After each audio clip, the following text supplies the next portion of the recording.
ગુજરાતમાં આવનારી વિધાનસભાની ચૂંટણી માટે રાજકીય પક્ષોની પોતાને જીતાડવાની અને લોકસહયોગ ભેગો કરવાની શરૂઆત થઈ ચૂકી છે।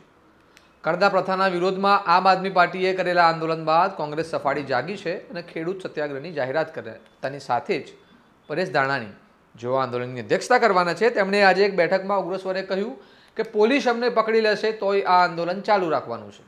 વિગતે વાત કરીએ આ સ્ટોરીમાં શું છે સમગ્ર મામલો। નમસ્કાર, તમે જોઈ રહ્યા છો સ્વમાન, હું ચિરાગ વર્ષાબેન।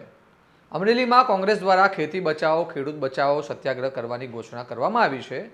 તેમાં તેઓ 3 થી 8 નવેમ્બર સુધી વિવિધ તાલુકાઓમાં ફરશે અને સત્યાગ્રહ કરશે। આ આંદોલનમાં 12 માંગો સાથે તેઓ સત્યાગ્રહ કરવાની શરૂઆત કરશે, જેમાં તેમની માંગ છે કે સમગ્ર ગુજરાતમાં લીલો દુષ્કાળ જાહેરાત કરવામાં આવે, ખેડૂતોનું દેવું માફ કરવામાં આવે જેવા મુદ્દાઓ સાથે સત્યાગ્રહ થશે। અગાઉ આમ આદમી પાર્ટીએ પણ કરદા પ્રથાના વિરોધમાં આંદોલન કર્યું અને તે આંદોલનને ખેડૂતોનો સહકાર પણ મળ્યો। અંતે તે આંદોલન હિંસક બન્યું અને 85 ખેડૂતોની ધરપકડ થઈ અને આપના નેતાઓની પણ જેલમાં પૂરવામાં આવ્યા। ઇન્દ્રનીલ રાજ્યગુરુ સાથે સોમાને વાત કરી ત્યારે તેઓએ કહ્યું હતું કે આપ ખેડૂતોને ઉપયોગ કરે છે અને તેમને ગુમરાહ કરે છે। આંદોલન સમયે ખેડૂતોને છોડાવવા કોઈ નેતા આવ્યું નહોતું। કોંગ્રેસ ગ્રાઉન્ડ લેવલ પર કામ કરી રહી છે। એવામાં કોંગ્રેસના આ સત્યાગ્રહમાં પરેશ ધાનાણીએ કહ્યું કે પોલીસ પકડી જાય તો પણ જ્યાં સુધી આપણી માંગો પૂરી ન થાય ત્યાં સુધી આંદોલન ચાલુ રાખીશું। સાંભળો તેમને શું કહ્યું।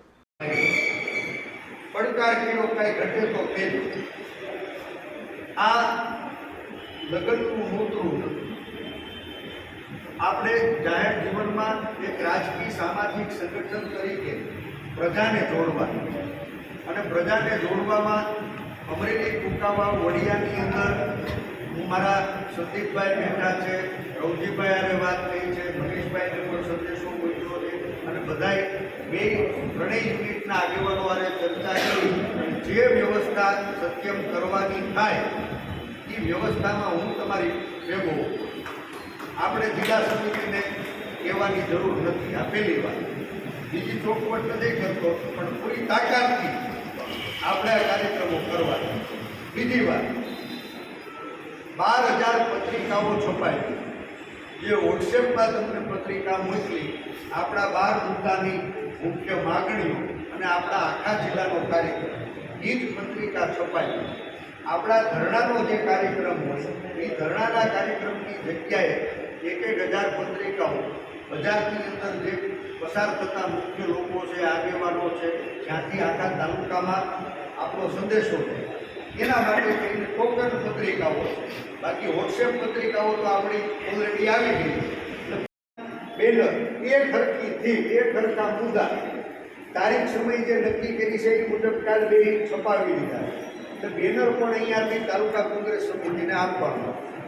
ત્રીજી વ્યવસ્થાની જરૂર છે મંજૂરી, તો અહીંયા ગોરદાદા માની નરેશભાઈ અધેરિયું ઊભા છે। આખા જિલ્લા કક્ષાએથી મંજૂરી માટે જિલ્લા કોંગ્રેસ સમિતિ વતી માનની જિલ્લા કલેક્ટર શ્રી અને જિલ્લા પોલીસ વડાને આપણી અહીંથી અરજી થઈ જવાની છે અને એની નકલ 5 પ્રાંતને મોકલી દે એટલે અહીંયાથી જિલ્લા કક્ષાએ આપણા આખા કાર્યક્રમની મંજૂરીની કાર્યવાહી થવાની છે। જેલમાં પૂરી દે તોય આપણો ખેતી બચાવો સત્યાગ્રહનો કાર્યક્રમ ચાલુ રહેવાનો છે। ફરીવાર કહું છું, જિલ્લા કોંગ્રેસ સમિતિએ જિલ્લા કલેક્ટર શ્રી જિલ્લા પોલીસ વડાને મંજૂરી માટે થઈને આજે અરજી કરવાના છે, પ્રાંતને નકલ મોકલવાના છે। તાલુકા કક્ષાએથી ખાલી તમારે મામલતદાર કચેરીએ કોર્ડિનેશન કરવાનું છે। સરકાર દ્વારા મંજૂરી મળે તોય અને મંજૂરી ન મળે ખેતી બચાવો સત્યાગ્રહનો કાર્યક્રમ ચાલુ રાખવાનો છે।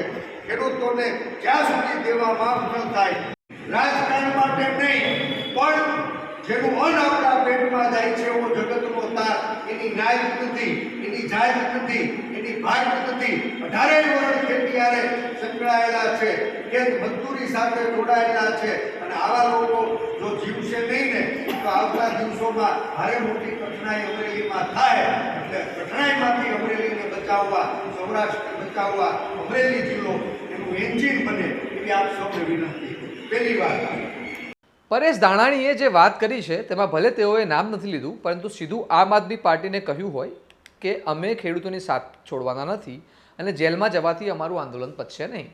દરમિયાન આમ આદમી પાર્ટી પણ આંદોલન કરવાની વાત કરી રહી છે. ખેડૂત કેન્દ્રિત રાજકારણમાં ગુજરાતમાં જાગ્યું છે અને ખેડૂતોએ ઠેર ઠેર સરકારનો વિરોધ કરી તે બતાવ્યું પણ છે કે તેઓ આ સરકારના વલણથી નિરાશ છે. જોવાનું રહ્યું કે ખેડૂતો કોની સાથે ઊભા રહે છે. પરેશ ધાનાણીએ કહ્યું તો છે કે ગમે તે થાય ત્યારે કોંગ્રેસ તેમની સાથે ઊભી છે, પરંતુ શું ખરેખર ખેડૂતોને જરૂર પડશે ત્યારે કોંગ્રેસ તેમની સાથે રહેશે? ગુજરાતના રાજકારણમાં ખેડૂતોનું કેન્દ્ર સ્થાને હોવું તે ખેડૂતો માટે તો સારા સમાચાર જ છે.